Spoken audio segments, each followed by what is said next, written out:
been waiting for. Feel the right in the world of that for sure.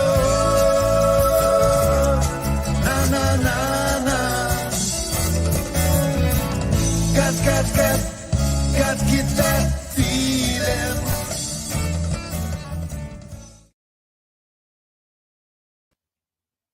Hello, loves. It's me, Sunshine.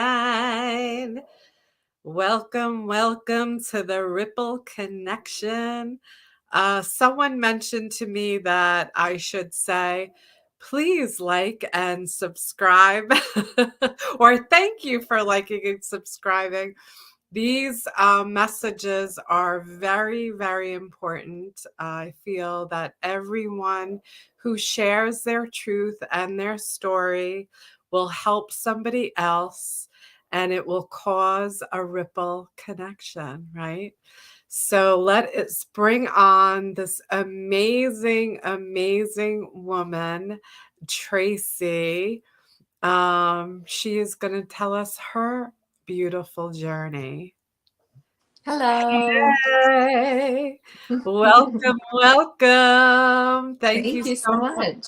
Yeah, I say the same thing. Thank you for joining us. Thank you for being here, taking the time to share your truth. I saw a video that you posted the other day, and I just watched it again because it was so amazing and so heartfelt and so beautiful that I just was like, you need to share this. You need to share this out loud and to the world. And I am so grateful that you are here. Thank you. Thank you so much. It was an interesting. I wasn't planning on posting that video, and I just felt such a calling to do it. And then when I did it, I almost took it right down. And I'm Ooh, so glad I didn't, because yeah, it is so vulnerable, obviously. And there's always potential for judgment or whatever, people taking it the wrong way. But I'm so glad I didn't, because I do think it has had the desired effect, which was to reach the people who needed to hear it. So exactly, yeah. exactly. And even if one person heard it, she posted a video about suicide and depression. I should have mentioned that. Yeah. And it's such a huge topic. My grandmother committed suicide. I have several people that I've known in my world that have committed suicide. Um, it's such a hard thing for us, for the human side, to let go of that person who was not well, was not healthy, was not healing, Right. and I was also in the whole depression also myself, so in pain, but so it's such a beautiful thing that you can say this out loud, and thank you. So please share what you spoke of, your truth, your pain. Yeah. Well, I had seen, I know this is a really hard time of year for a lot of people. For Right. some people, for a lot of us, it's not. It's a beautiful time of family and lights and cheer and religious celebration and all of those things. But for a lot of people, it's not. It's a really hard time. The solitude seems to be magnified, and for whatever reason, the depression. Also, the days are short and the light isn't enough, and we're not getting enough exercise, and we're not outside enough. And so if you struggle with depression, I know this time of year is extra hard. And I had seen a good handful, unfortunately, of posts on social media of people desperate, reaching out. I'm not gonna make it through this night. I'm too alone. The pain's too great, or those kinds of things. Um, and then a couple weeks ago, we lost the dancer Twitch, and that I don't, celebrity news doesn't usually affect me, but there was something about the loss of him, and that bright spirit that really affected me. And so kind of those two things combined, just really, I realized I needed to say something. And so that's why I went on and on Facebook and shared kind of my journey because most people know me as someone who is extremely optimistic and absolutely loves my life and can't get enough of just the juiciness of living. Um, and I am so grateful to be in that space because I definitely wasn't always. Right. I had 2 autoimmune disorders, and chronic pain was pretty significant.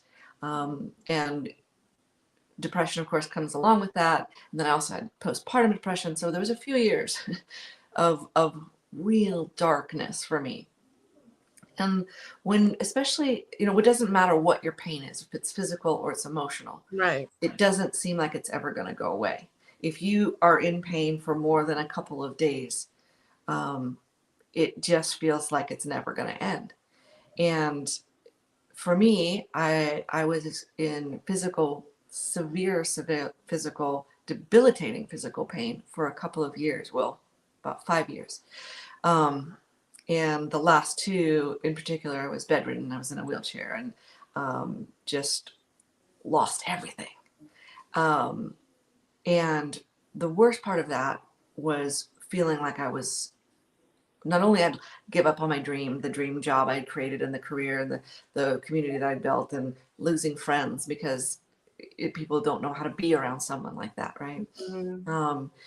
But also feeling like such a huge burden to the people in my life. And it definitely there was definitely a place, a time where waking up the next day felt like a curse, and just praying that I wouldn't, or looking for ways that maybe I could speed that process up. Right. I had many days where I would be laying on the bathroom floor, vomiting from the pain, and just losing who I was, right? I think depression and chronic pain, it just becomes your entire world. Yeah. And why would I want to continue living that? Right. If that's all there is ever going to be, why would I want to continue that? But the truth is, we cannot predict the future. We don't know what tomorrow is going to bring. Even if the diagnosis is there is no recovery from this, there is no cure, this is only going to get worse. If that's the diagnosis that you're being given, whatever the diagnosis is, that's still a best guess.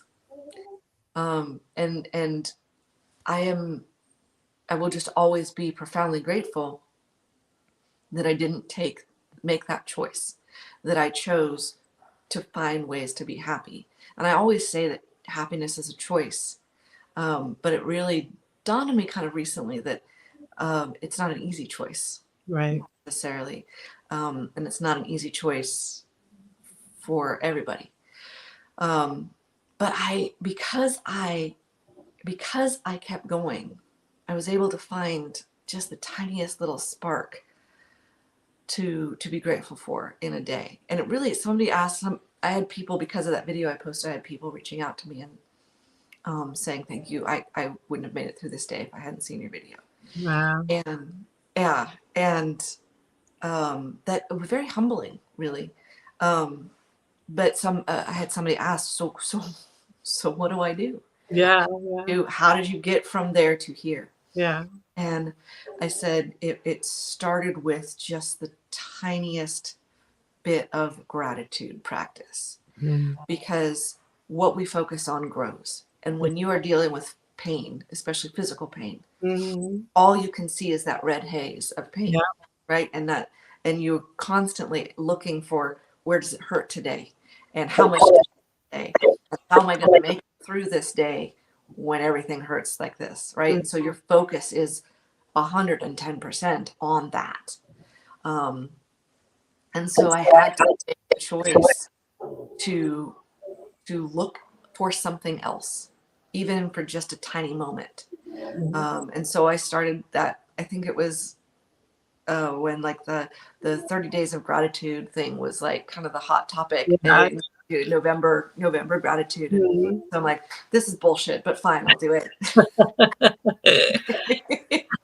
And at first it really did sort of feel like I was faking it. Yes, of course, I'm thankful for the my son or whatever, but it doesn't change the fact that I'm miserable. It doesn't change the fact that everything hurts. It doesn't change the fact that I don't want to wake up tomorrow. Right. But the longer I did that, the more I was able to see more of that. And then that gave me the strength to try to find things that I could be passionate about again, and things gave me the strength to keep fighting to where I could heal in my own way. And now my default setting is pure joy and true happiness. And it really did just start with that little bit, tiniest bit of gratitude practice. And now? And now I'm living an amazing, like, mind blowing. Like, I can't even explain how amazing my life is. Like, I really Please can't. do. Please do. We want to hear it. Well, I had been a horse trainer my whole life, and then when I was so sick, I couldn't do that anymore. I had to give that all up, and I lost my identity. And then there came that day when I was just like, okay, I got to either get busy living or get busy dying. And so I started that gratitude practice, and then I found, long story short, but I found screenwriting, and I changed my focus, and I used the screenwriting. I wrote a story about a horse trainer who was dying and was in pain all the time, and it was not a good story, but it was something I needed to write. And from there, I just created this whole new life for myself, and now I have Hollywood deals with my screenwriting on the horizon, and I mentor other writers. I've been able to, my son has grown into an amazing man, and we have a beautiful relationship. And I would have missed out on all of that and so much more. Yeah. And so many people in my life that I've gotten to see their own journey towards happiness, and people that I love have blossomed, and I would have missed out on their journeys. And I've found, when you are in that pit of despair, it feels very alone. You feel Yeah. completely isolated, and that even if you know that there are people that think they love you, or that say they love you, you're like, I know you think you love me, but you don't know me. You don't understand me. You can't understand what I'm going through. Right. I felt, even before the illness, like, so much of my life felt like such an outsider. But part of the journey that I've been on these last couple of years has led me to an amazing, just amazing tribe of people, including yourself, of just bright, shiny people. And, I always used to see just I was one of the people who like people suck. Like, I think I had a shirt that said people suck. And just like the hashtag people suck, Yeah. and boys are assholes, and just, that's this, all I could see was people being mean to people. Yeah. And now, like, the absolute opposite of that is true. And now my mantra is, there are far more people in the world trying to do good than there are trying to do bad. Yeah. And because it's so very true. And I would have missed out on all of that and Yeah. so much more that I'm not even touching on, if I made the other choice. Yeah. And that other choice, as hard as it was, would have been the easier choice at that time, Mhm. because choosing happiness isn't necessarily an easy choice. It's not an easy choice, especially when you are in that pain, and when you are in that depression, you're like in this dark, dark hole, and you just don't know how to get out of it, Mm-mm. you know? No, it really, that's I remember it's like truly feeling like I was in a pit of despair, and like I would get my fingers to the edge, Yeah. the edge of that, and start to pull myself out, right, and then just fall back in, and like that, just even that trying took so much effort and so much strength. And yeah, you just feel like there's no way out. Yeah. Well, I But am there so is. grateful. But There is. there really is. There And is. Yeah. that's really the bottom line of my message is whatever it is, if it's your gratitude practice or your prayer practice or your meditation practice or helping other people or rescuing dogs or a million little things, finding an art form Yeah. that can be an expression of your pain outside of yourself. Um, there's so many things that you haven't tried yet. Yeah. I like to say, don't claim your disease. Don't claim what's ailing Oh, you. absolutely. Focus on something else, Hmm. totally Yeah. something else. And then when you're growing and focusing at other, places, that's where all the focus goes to, and you Yeah. forget what was your Yeah. main focus with Right. the Yeah. other. It was interesting actually that you bring that up. So I am, the truth that what you focus on grows is something that I believe in very, very strongly. I've seen it in my own life in 100 different ways.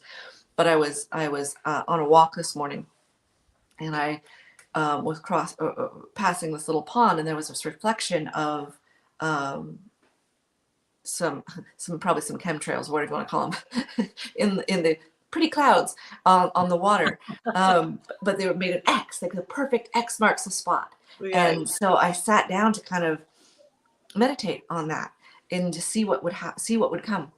And as I was doing that, you soften your gaze, and one of the lines disappeared, and I'm like, but as soon as I noticed that it had disappeared, it came right back. And Mm, so I kept kind of playing with that.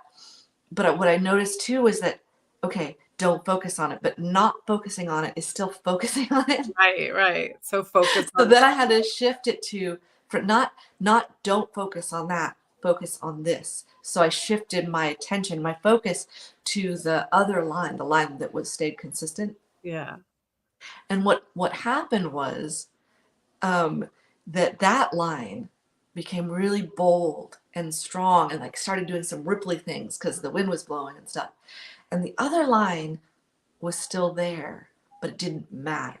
Like Mm. it didn't go away. The Ooh, pain I is got necessarily chills. right. I know. So the pain isn't necessarily going to go away right away. The hopelessness isn't necessarily going to go away right away. But when you focus on the other things, the It fades suffering away. doesn't it fades. It doesn't become all encompassing, Yeah, and then you can start to find your way out. right. I love it. And Isn't that a that's cool little analogy? I Like it was love it. Write very that good. down. Totally. Love it. I love it. It's true. I was speaking to a woman today um, about weight. I was 100 pounds overweight in my depression. And when I started healing, and she came over for a session and was looking for losing weight. And I said, don't focus on losing the weight. Focus on what brings you joy. Yes. Do your art, do your crafts. And when you're focusing on that, you're not going to eat as much. You're not going to, do that as much, and being in control of our body and our mind and our Mhm. soul. Nourish it, inspire. Nourish. Yes, exactly. Nourish it in other ways, right? Yeah. Yeah. Yeah. Yeah. Um, oh, nope, I had a thought that went away. Never mind. Go ahead. It'll Carry be on. What other ways did you learn to get out of that? Well, so just from a health perspective, um, to stop taking all the meds they were prescribing me and stopped, Mm, um, over-the-counter pain meds and just like, okay, there is pain and I'm going to go through it instead of trying to avoid it because pain meds, even over the counter, but especially prescription pain meds, have a rebound effect. I yeah. don't know if you know about the rebound effect, but it's a nightmare. And so it's a never-ending spiraling. You, you have to take more and more, and then addiction wasn't an issue for me, thank God, but it just was making the pain even worse. And Right. so I had read a book about the rebound effect, and I was like, okay, I'm just gonna face this pain head on So instead what of is trying to escape it. explain the rebound effect to our lovely viewers? Okay, it's been a while since That's okay, I've whatever you read, remember. but Yeah. so basically, when you take pain meds, so this is your pain receptor. You know, you have your nerve endings, and it's your pain receptor. Let's see back. And when you take your pain meds, it constricts those nerve endings down. Okay. So for a while, you're not feeling the pain, or you're not feeling the pain as much. But then that medicine goes away, and so it's constricting, right? Like a rubber ball. Mm, And then as you take that, when the pain med goes away, then the all the nerve endings come back, but now they're more alive mm, because they're compressed, and they go yeah. and then those pain meds less and less affect you, but you still have more and more of the rebound. And so then you're relieving the pain for a minute or a couple of hours or whatever. But then when the pain comes back, it's so much worse that you immediately, isn't that clever? Big Pharma is brilliant. Mhm. Um, you're immediately reaching for those pain meds because now the pain is even more unbearable. Right. So I just went completely cold turkey off of pain meds, which then cleared my mind and helped deal with the depression a lot easier. Life just got a lot clearer and brighter when I got off the meds. Which I'm not saying anybody should get off meds without talking to a doctor or anything like that. Of course, but do your own research. Right. Um, and then so that was I think a big step for me right there. But and then finding that thing that lit me up, so the screenwriting, and just diving into that, and learning and being uh, this is like, I went from like thinking my life was over to finding this whole new world that I could explore and play with and create, and then share my stories with other people. And so then that offered connection, and then led to this brilliant, beautiful career that I'm getting to play in now. So finding even if it's making stuffed animals, or knitting or whatever, and then uh, when I could exercise.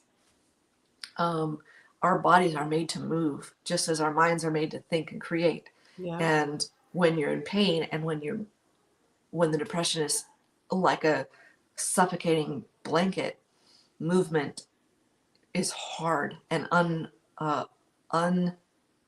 what's you don't want to do it. Right? It's like Uncomfortable. uncomfortable. Worse than that, it's like the last thing you would want to do is move and possibly exasperate. Yeah, And yeah. when you're the emotional pain makes you just want to hide from everything, and the physical pain, you're afraid to even move lest you disrupt this very fragile house of cards.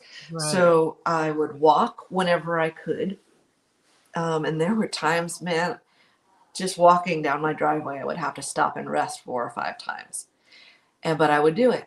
And then when I had to get a ride, but I would get a ride to a pool and get in that water. And in being in the water, in the warm water, I wouldn't push myself. Although there were times when I wanted to, because I loved to exercise, and I was always an athlete until I wasn't. Um, so I would just be in the water and let the water move me, and just start to Yeah. like all my joints that had been swollen shut, Yeah. like the Tin Man from the Wizard of Oz, started to loosen up. And Yeah. the more I did that, and this, I think, the important part of all of these things is that at first it's a tiny little drop in the pan, but they all start to compound, and it all gets easier and easier.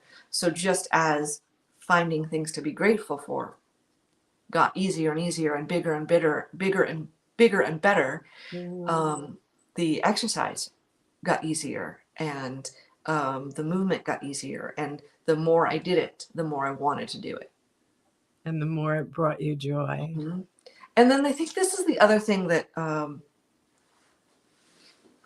when I was in it, I wanted to find the people that were suffering the way I was. Right? You look for those support groups because you don't want to be the only one dealing with this shit. But I found that those support groups were full of people focusing on the very thing I was trying to get away from. Yeah. And so for a minute, it was an important connection. Okay, I am not the only one going through this. Great. Hearing everybody's stories about how they're losing their lives and losing their loved ones and mortgaging their houses so they can afford their medical bills. I don't need to be in that. Right. And so I started to become an ostrich, and people gave me a hard time about that for a long time.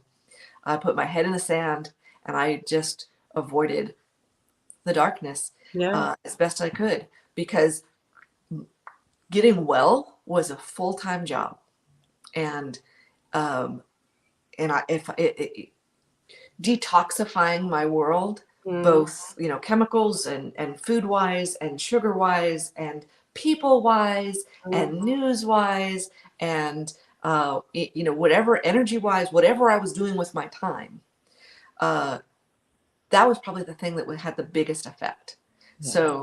So those smaller things all mattered, but the thing that had the biggest and most profound impact, and that I still practice today, is that being extremely protective of my space. And I know that there is darkness out there. I know that there are bad people out there. I know that shit is happening and it is sad. And I recognize that. But I can never be miserable enough to make anybody else happy. And I can never be sick enough to make anybody else well. Right. And so protecting my heart, protecting my space, became really important. Yeah. And it's, I believe in everything that you said. I did the same thing. I removed sugar. I removed friends. I removed family members, husbands, a house. I removed myself. I took the 3 dogs, and I cocooned myself too. But that was my way of healing. That was my way of healing, like the butterfly, you go in, you're the goo, you're the goo. And I just learned about myself, who I really, really am. I remembered who I was, right? Before all the bullshit, right? Go back to when you were free, a child, a baby, innocent. And it's such a beautiful thing that we can all do it. Yeah. We can all do it. And we Well, just, I think there's this, especially when you're when you're going through that. the goo. No, before the goo, when you're in the pain. Yeah. When you're in the pain, there's a sense of betrayal. Like, I remember thinking that my body had betrayed me. I hated myself. I hated my body. I hated my illness, which I no longer claim it that way. The illness, words matter. But at the time, my illness, it was all I had. So for part of the cocooning for me was making friends with myself again. Yes. Loving yourself again. Loving myself, because I had failed at the things I thought I was going to be, the person I thought I was going to be, the horse trainer I thought I was going to be, the mother I thought I was going to be. I definitely did not love myself. I did not like that sick person who was miserable all the time, who just brought everybody down, or so it felt. And so learning to love myself, and again, or for the first time, was kind of like the last piece of the puzzle for me. Yeah. Well, we're born love. We're Mhm. born love, Absolutely. Yeah. Yeah. So we getting back to that state Mhm. of love, Yep. and I too was ashamed. I was in 6 different abused by 6 different people, like, I was ashamed that I allowed it to happen over and over again and be, mad at myself and just Yep.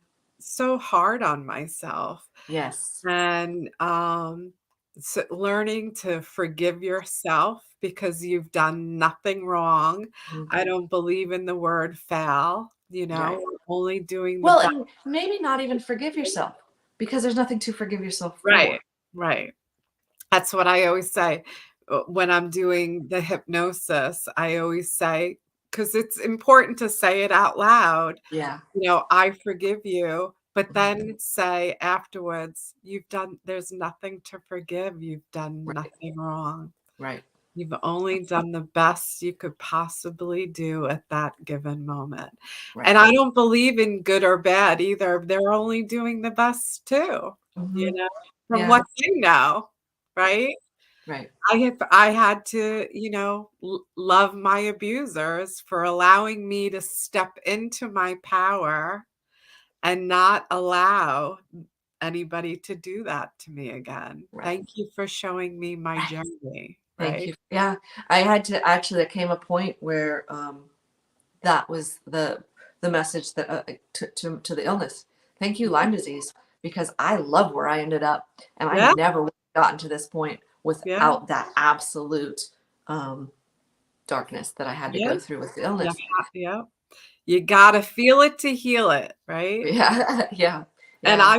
Well, I I think, believe well, I was just realizing that we've kind of shifted a little bit more to the joy because that's who we are, and that's who, of course, that's where we're right? going to end up. But I wanted to kind of go back, if you don't mind, Yeah, no, let's do it. to just in case there is somebody that's watching that is currently in the darkness, in the pit of despair, in the suffering, and feeling like you don't want to wake up tomorrow. What I would, I mean, there's hotlines. Everybody says reach out, and but I know that that is hard. I know that that is like an extra step that maybe you can't take right now. Um, but if you just make the promise to yourself to keep going a little bit longer, live it minute by minute if you have to, and you'll start to be able to start to look for, because you won't find it if you don't look for it. Right. Start to look for something to be grateful for in this moment. I know, I remember I remember when I was at my absolute worst and somebody said to me, "Well, just look for things to be." I really could have punched that person in the nose. You're So right. if that is you right now, and you're like, "Yeah, screw you, lady. You don't know what you're talking about." Well, I promise you that I do, for right. one, and Yes. also I get it. Yes, you're right. I don't know your particular pain. I don't know your particular trauma. Um, but I do know that, that I went through what I went through, and that if I had not started looking for those little bits of bright Mm, light, I would have missed out on just so much. yeah. And I can't promise anybody that their life is going to be this amazing, beautiful miracle, but it sure could be. And wouldn't you like to stick around long enough to find out? Yeah. I loved when you said on the video, you would have missed the puppy kisses. So many puppy kisses. Yeah. Yeah. Seeing your son, I mean, I would have missed seeing my granddaughter, Yeah. I would have missed that if I said yes to it, But when you were in it, Right, the thought that that was even a thing, because all you see in the future is pain, right, right? right, Not your child growing up and then having your grandchild, not all those thousand. I've I've probably saved 200 well, more than that if you count the fire rescue, but probably at, 200 animals plus. I've saved those lives, and those lives would have been lost had I lost mine. And also, I wouldn't have had the experience of being loved by those animals that I saved, Right. or these friends that I've made, or like when you're in that hell, the future just looks like more of that hell. But you don't know. We cannot predict the future. There Right. is so much that could change in an instant. Right. And knowing that what you're struggling with is, if it is pain or if it's just in your mind, struggling with what's going on in your mind with traumas and abuse. Mhm. It's not happening right now. I like to say, you know, um, that to focus on what is happening right at this particular moment, Yes. Even right? if this moment sucks, Right. Yeah. because you can handle 30 seconds or a Right. minute or whatever. Right. It's so But when true. you start thinking about just, a lifetime of this misery, a lifetime of this pain, Yep. nobody can bear that. Nobody No. will expect you to bear that. And we don't even know what's gonna happen in 5 minutes. Life is temporary. Everything is temporary, or The feeling. only thing we can be sure of is that the change happens, Yeah. Yeah. right? Yeah. Do you need a drink, love? Actually, I was going to see if you wouldn't mind if I went ahead and said goodbye, because it's getting dark and I need to go and blanket the horses because it's going to freeze. Oh, okay. Yes, yes, yes. Thank you so much for coming on, love. I appreciate you so I much. appreciate you, and I absolutely, anytime I would be back. And I appreciate that you're, doing this and creating this ripple connection, because I do think you're right. There is so much that each of us has an impact on everybody's lives. Yes, I agree. Really. All right, go get your drink, love. Thank you. What happened? Bye Bye. bye, everybody.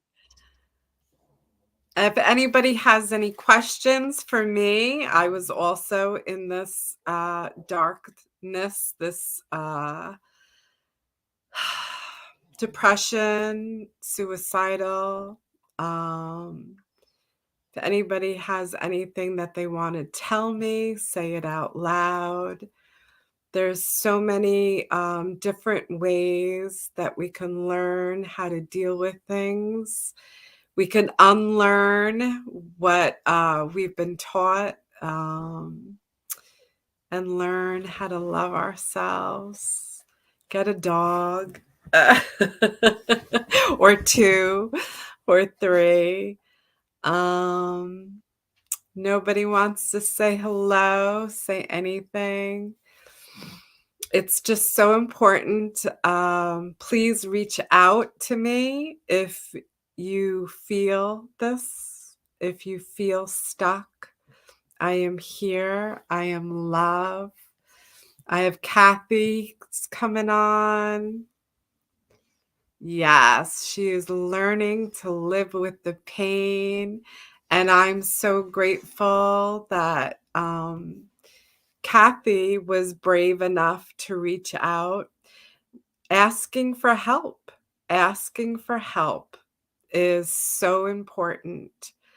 I am here. I am never too busy to help anybody. I was in that fire. I was in the fire.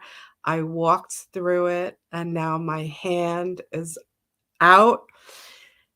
Come with me. Come through that fire because I know, I know, I know. So please reach out. Please know that I'm here. Reach out to anybody that you feel. Asking for help is love. When you ask for somebody's help, that means you love them, you trust them, right?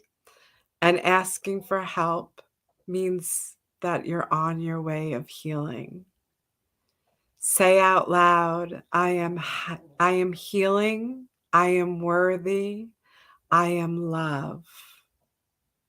Get back to that beautiful, beautiful place of when we were first born. Remember, you are love. I love each and every one of you. Thank you so much for joining us. Have an amazing, amazing night.